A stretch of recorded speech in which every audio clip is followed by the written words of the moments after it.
Vem na ação, o Flamengo vence por 1-0 o Internacional na Libertadores e leva o placar mínimo aí de vantagem para o jogo de volta na Libertadores na próxima quarta-feira. Bora acompanhar aqui a análise da imprensa. Já se inscreva no canal, acione o sino, deixa o like e bora pro vídeo. Bola parada como aí uma das suas forças, né? Mais uma vez a bola parada definiu para o Flamengo, mais uma vez deu a vitória para a equipe carioca. Daqui a pouco a gente vai ouvir o Felipe Luiz, vamos ouvir o Roger também e vamos ouvir os nossos comentaristas aqui. Tem o Pedro Ivo Almeida, tem o Jean Oddi, tem o Zupac e também o Vitor Birner. Pedro Ivo Almeida, boa noite para você.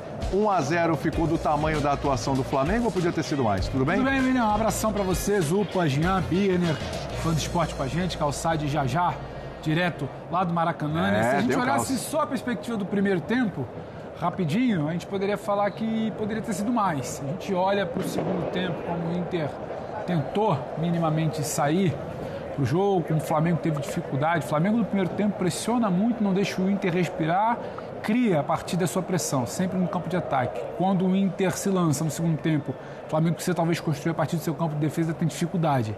O Inter consegue neutralizar por ali. Pelo segundo tempo, não fica uma sensação de que poderia ter sido muito mais. E talvez poderia até o Inter, quem sabe, sair lamentando. Pelo primeiro tempo, sim, mas está de bom tamanho. É bom lembrar, esse Flamengo que chega para a Libertadores é um Flamengo que terminou a fase de grupos muito questionado, não conseguia fazer resultado dentro de casa quando era exigido, quando tinha bola, quando tinha que jogar. Talvez uma boa notícia. Preocupação do segundo tempo. E curioso para saber desse jogo da volta em Porto Alegre, porque acho que vai se assemelhar mais ao cenário do segundo tempo. O Inter tendo que jogar. E aí vai ter campo para o Flamengo pensar com calma o que vai fazer. Acho que no segundo tempo o Flamengo não pensou com calma. Se baseou muito na pressão do primeiro tempo para construir o resultado. Construiu. Vitória importante. O Flamengo que em algum momento titubeou, na fase de grupos, começa bem o mata-mata. Não começou tão seguro o mata-mata no passado, ano retrasado. Pelo menos fica essa boa notícia. Fica a boa notícia da vitória, né, Zupac? Mas assim, se não titubeou porque venceu, acho que titubeou um pouco porque não fez o segundo gol, né? Tudo bem? Tudo bem, William. Um abraço a todos, um abraço ao fã de esporte. Sabe que o jogo de hoje me lembrou muito o roteiro do jogo da volta da Copa do Brasil, Flamengo e Galo lá em Belo Horizonte, não só porque terminou 1-0, mas porque o comportamento do Flamengo foi parecido nos dois. Um primeiro tempo, de fato, muito forte e nessa estratégia a gente está acostumado a ver o Flamengo do Felipe começar os jogos de maneira muito pressionante e essa postura justifica a escalação do Plata com o Bruno por dentro, dois jogadores capazes de pressionar, com o Pedro no banco. É muito importante dentro dessa postura que o Flamengo consiga construir a vantagem, porque o Felipe também está percebendo que o time não está conseguindo manter o mesmo nível de pressão o tempo inteiro. Então você tem que aproveitar o seu momento forte para construir a vantagem e tentar administrá-la, tentar jogar no contra-ataque no segundo tempo, porque o Inter é um bom time. O Flamengo não estava enfrentando um time qualquer. E pelo primeiro tempo a vantagem, no meu entendimento, ela foi do tamanho que deveria ser. O Inter se defendeu bem no primeiro tempo, o Inter cometeu um erro no primeiro tempo defensivo. A proposta foi defender. Defendeu bem, menos nesse lance que a gente está vendo. O Bruno com liberdade de cabeça fez gol. Foi o único deslize que o Inter teve no primeiro tempo. E um time que assume a postura que o Inter teve na primeira etapa, de defender mais do que atacar, ou quase só defender, mesmo que defenda bem durante quase todo o tempo, ele fica à mercê de um momento em que ele não defenda bem, que foi o que aconteceu, e toma o gol.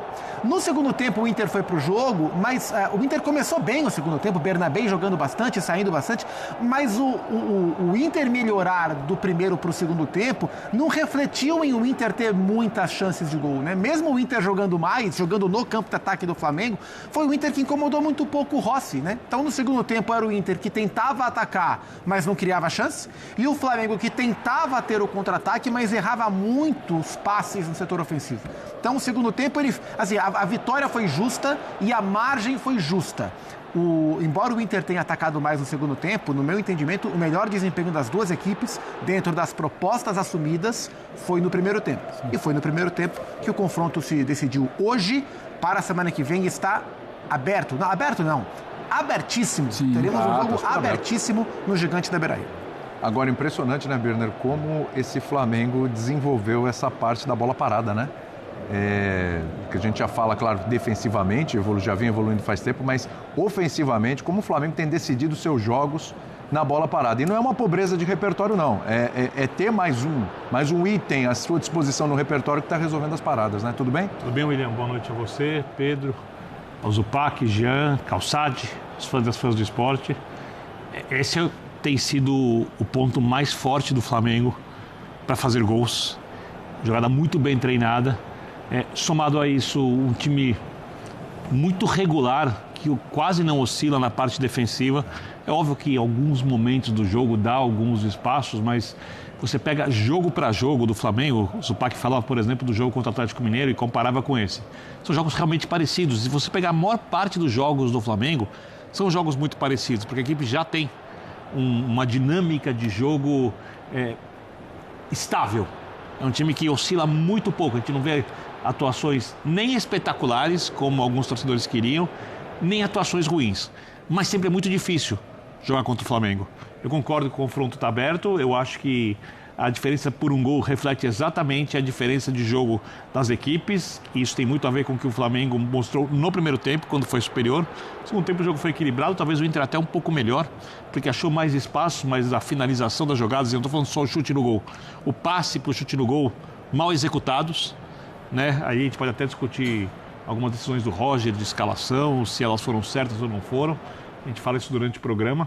Como as do Felipe, no começo de um quarteto adiantado de mais intensidade do que propriamente o quarteto mais técnico. A escalação inicial, né? E a escalação inicial. Eu concordei com ela. Eu também. Eu concordei com ela. Então, assim, é um jogo de Libertadores entre os brasileiros, oitava de final, tem rivalidade em jogo, tem pro Inter a temporada a chance de título única, de verdade da equipe em alguma coisa grande. Então, eu acho que pro Flamengo tá bom, pro Inter nem tanto, mas eu concordo que tá aberto. Acho que entrando nessa questão da escalação inicial, né? Não sei se você concorda ou discorda. Bom, assim. Não ótimo, tá? Sim. Não sei se você concorda ou discorda, mas assim, independentemente do gol do Bruno Henrique, que aí tem a escalação do Bruno Henrique, fez o gol, o engenheiro de obra pronta veio aqui e deu certo.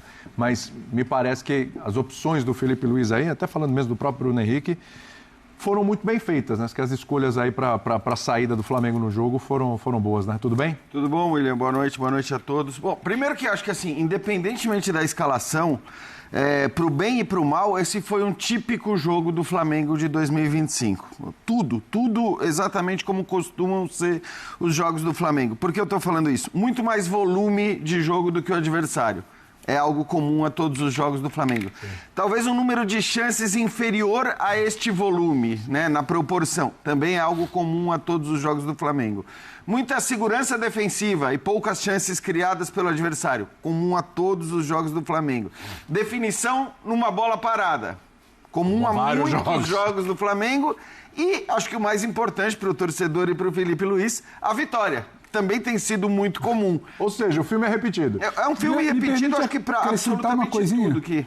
E até um risco. Foi assim contra o Galo, foi assim em outro momento. Até um risco numa bola que cruza de zagueiro para zagueiro ali, quase que o Inter apronta ali. E foi assim contra o Galo, por exemplo, na ida, que quase também que aprontou, só porque realmente tudo se assemelha. Então, eu acho que é tudo muito parecido, tem sido assim. E acho que entre prós e contras, a tabela do brasileiro e a própria vitória na Libertadores no primeiro jogo das oitavas, mostram que acho que o saldo é positivo.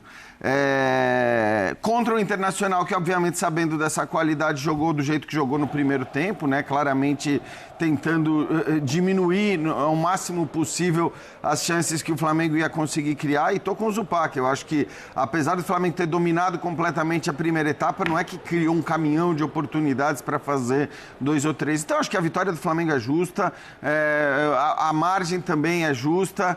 E sobre as escolhas, eu acho que essa é uma escolha absolutamente comum, não só para esse jogo, normal, não vejo nenhum problema pelo rendimento do Bruno Henrique e pelo não rendimento do Pedro, se a gente for olhar de maneira geral. Houve toda a polêmica, houve toda a discussão, obviamente pela grandeza do Pedro, pela importância e pela qualidade dele, toda vez que ele estiver de fora vai ter essa discussão, né, sobre se ele deveria ou não começar jogando. Agora, isso vai poder acontecer sempre nos jogos do Flamengo. Porque você olhava para o banco de reservas no intervalo e falava, caramba, e aí talvez isso eu discuta um pouco em relação ao Felipe Luiz, que talvez tenha demorado um pouquinho para mexer. Ele mexe na lateral direita e acho que tinha que mexer, acho que o Emerson Royal é um caso à parte do qual a gente pode falar depois. O cara foi vaiado. Depois a gente fala disso. Depois a gente fala. Não vou entrar ainda nesse tema, mas... Mas eu acho que assim, quando o Flamengo cai de produção no segundo tempo, no começo do segundo tempo, e isso tem sido comum aos jogos do Flamengo, você olha para aquele banco, talvez eu mexesse antes, eu fizesse as alterações que ele acaba fazendo depois, um pouquinho antes. Mas de maneira geral, acho que sim, o confronto está aberto e vale lembrar, né, o que é oitavas de final de Libertadores. 5 jogos até agora, a gente só teve 0-0 e 1-0.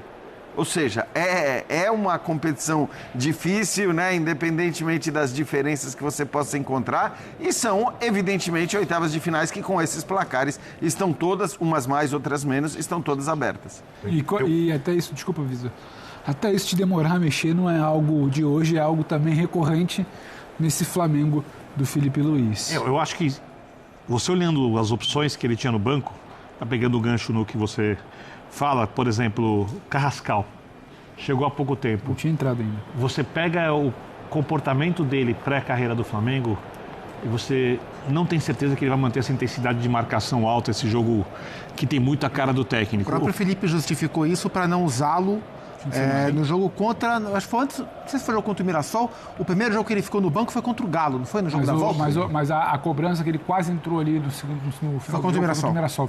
Justamente era a cobrança. Por esse desajuste. Porque o Samuel Lino, você não precisa adaptá-lo mentalmente ou de comportamento de jogo para ele ter um padrão de intensidade que o Felipe quer do seu jogador.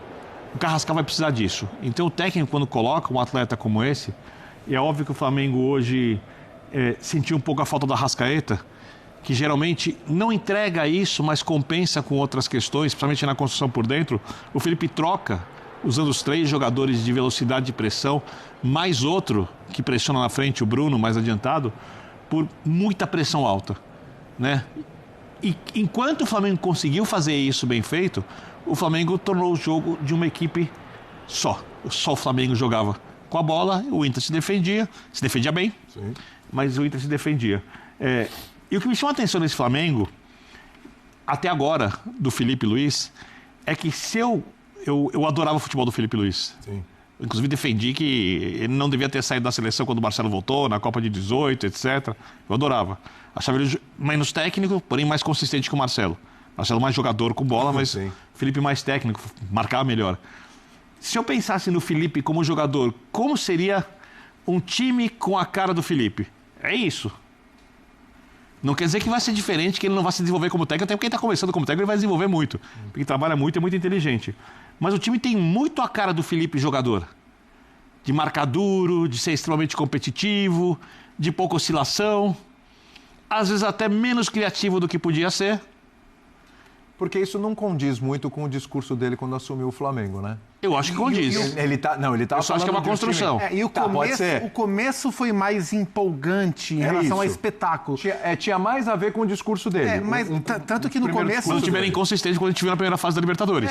Digo, no ano passado, quando ele assume, em setembro, né? Vai fazer um ano no mês que vem, Copa do Brasil contra o Corinthians e tal, e o time encanta no começo. Inclusive, a comparação era com a memória de 19. Jesus, Mas a gente tem que também levar em consideração que os times se preparam mais para enfrentar o Flamengo. Então, assim, o efeito novidade daquele trabalho já passou. Agora é o efeito consistência. E o time é indiscutivelmente consistente, né? Corre pouquíssimos riscos, talvez não crie tanto quanto as pessoas esperam, mas está quase sempre em vantagem dentro das partidas, né? E tem uma coisa também, começa muito nessa cobrança, né?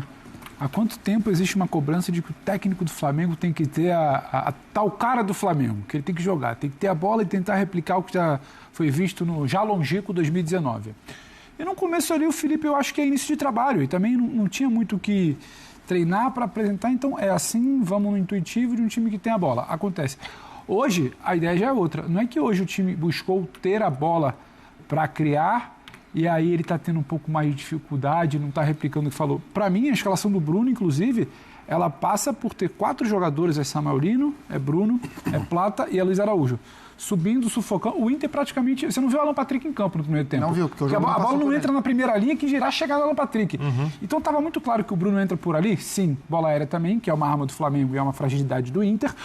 Mas muito para ter esses 4 homens lá para sufocar. Então não é que partiu de ter a bola e circular para criar. Partiu de sufocar. E é uma característica dele, e não dá para dizer se é errado ou não. É o jeito dele, como o Vitor estava definindo aqui agora. E tem dado certo. O primeiro tempo do Flamengo com essa proposta, ele costuma dar muito certo.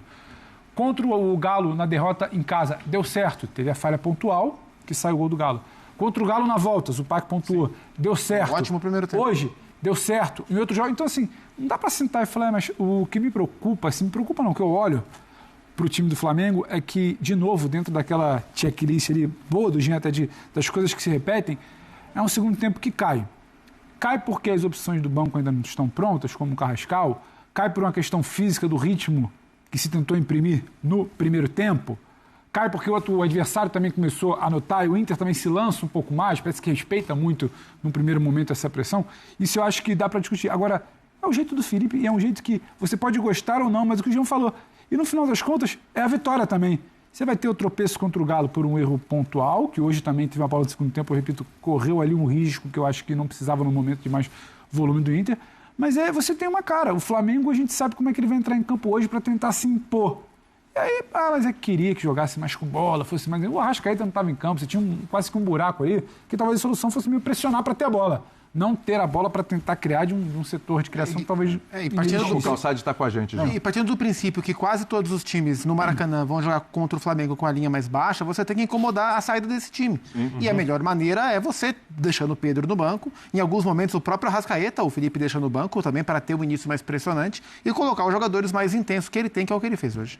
Então, nação, a imprensa repercutindo a vitória do Flamengo sobre o Internacional por 1-0, né? É uma vantagem mínima que o Flamengo leva para o jogo de volta, mas melhor do que sair perdendo, né? Como foi contra o Atlético Mineiro. O Flamengo empata aquele jogo aqui, teria se classificado. Então, valorizar a vitória. Obviamente, não foi o futebol que muitos torcedores gostariam de ver, mas o que vale no final são a vantagem no placar, no caso, né? Não é os 3 pontos. 3 pontos o Flamengo vai buscar no domingo pelo Brasileirão contra o Internacional. Mas a próxima quarta-feira joga aí por um empate por um empate. Se tomar um gol, perder de 1-0 lá, ou 2-1, enfim, um gol de diferença, a partida vai para os pênaltis, a decisão será na disputa de pênaltis, mas o Flamengo vai lá e vai fazer o resultado lá também, assim como vai fazer domingo, né? Então, coloca a sua opinião nos comentários o que você achou dessa partida, já se inscreva, acione o sininho, deixa o like, até o próximo vídeo.